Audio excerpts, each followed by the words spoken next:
क्या आपने कभी सोचा है कि दुनिया में ऐसी जगह भी हो सकती हैं जो सदियों से छिपी हुई हैं, ऐसी जगह जहां आज भी लोग अमरता ऐसे जानते हैं? क्या ये सिर्फ एक मिथक है या फिर विज्ञान भी मानता है कि तिब्बत की गुफाओं में आज भी ऐसे साधु हैं जो सैकड़ों वर्षों से जीवित हैं? नासा के सैटेलाइट ने ऐसी गुफाओं की खोज की है जिनमें हीट सिग्नेचर दिखते हैं, लेकिन वहाँ कोई इंसान नहीं रहता। 1950 में एक ब्रिटिश एक्सप्लोरर ने दावा किया था कि उसने वहाँ एक गुप्त समाज देखा था जो बाहरी दुनिया से बिल्कुल कटा हुआ था, लेकिन फिर भी वह अचानक गायब हो गया। क्या ये साधु किसी गुप्त शक्ति से जुड़े हुए हैं? इसका रहस्य का खुलासा आज तक नहीं हुआ है। आज हम आपको हिमालय और तिब्बत के उन रहस्यों में ले चलेंगे जिनके बारे में इतिहास की किताबें चुप हैं, लेकिन संकेत हर जगह मौजूद हैं। तिब्बत की पहाड़ियों के बीच एक रहस्यमयी नगरी होने की बात कही जाती है जिसे शंबला कहा जाता है।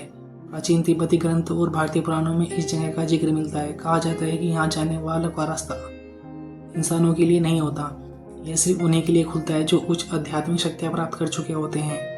क्या शंबला एक भौतिक स्थान है या यहाँ यह किसी अन्य आयाम में स्थित है? क्या शंबला एक भौतिक स्थान है या यह किसी एक अन्य आयाम डायमेंशन में स्थित है? कई योगी और साधुओं ने दावा किया कि उन्होंने यहाँ प्रवेश किया, लेकिन लौटने के बाद उनकी याददाश्त धुंधली हो जाती है। क्या आपने सुना है कि हिमालय की गुफाओं में कुछ साधु ऐसे भी हैं जिन्होंने 300 सालों से अधिक ध्यान में बिताए हैं? 1950 में एक ब्रिटिश एक्सप्लोरर जॉर्ज लाइट ने दावा किया था कि उन्होंने एक साधु से मुलाकात की थी जिसकी उम्र कम से कम 200 साल थी, लेकिन जब वह अपनी टीम के साथ वापस उस जगह पहुंचा तो गुफा वहां से गायब थी। कुछ वैज्ञानिकों का मानना है कि यह साधु अपने शरीर की कोशिकाओं को नियंत्रित करने की शक्ति रखते हैं जिससे वे बूढ़े नहीं होते। कुछ शोधकर्ताओं का दावा है कि हिमालय की इन गुफाओं में एक खास तरह की ऊर्जा मौजूद है जो इंसानी शरीर को लंबे समय तक जीवित रख सकती है। नासा और कुछ अन्य वैज्ञानिक संगठनों ने तिब्बत और हिमालय के ऊंचाई वाले इलाकों में कुछ ऐसी गुफाएं खोजी हैं जिनमें रहस्यमय ऊर्जा पाई जाती है। इन गुफाओं में तापमान असामान्य रूप से सामान्य रहता है, जबकि बाहर का तापमान -40 डिग्री तक गिर सकता है। कुछ रिपोर्ट्स में दावा किया गया है कि इन गुफाओं में जीवन के संकेत मिले हैं, लेकिन वहां वैज्ञानिक पहुंचे तो वहां कुछ भी नहीं मिला। क्या ये गुफाएं किसी और आयाम पैरेलल यूनिवर्स का हिस्सा हैं?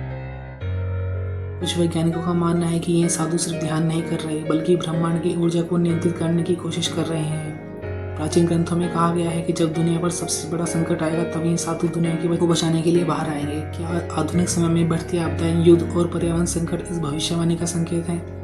क्या ये साधु गुप्त रूप से दुनिया को नियंत्रित कर रहे हैं ताकि संतुलन बना रहे? अब सवाल यह है कि क्या तिब्बत में आज भी ऐसे साधु हैं जो आम इंसानों से छिपकर रह रहे हैं? क्या विज्ञान इन रहस्य को सुलझा पाएगा या फिर हमेशा इतिहास की तरह सबसे गहरी और अनसुलझी पहेली बनी रहेगी? आपका मानना क्या है? आपको क्या लगता है कि तिब्बत की गुफाओं में आज भी अमर साधु मौजूद हैं? कमेंट में हमें अपनी राय जरूर बताइएगा। Thanks for watching this.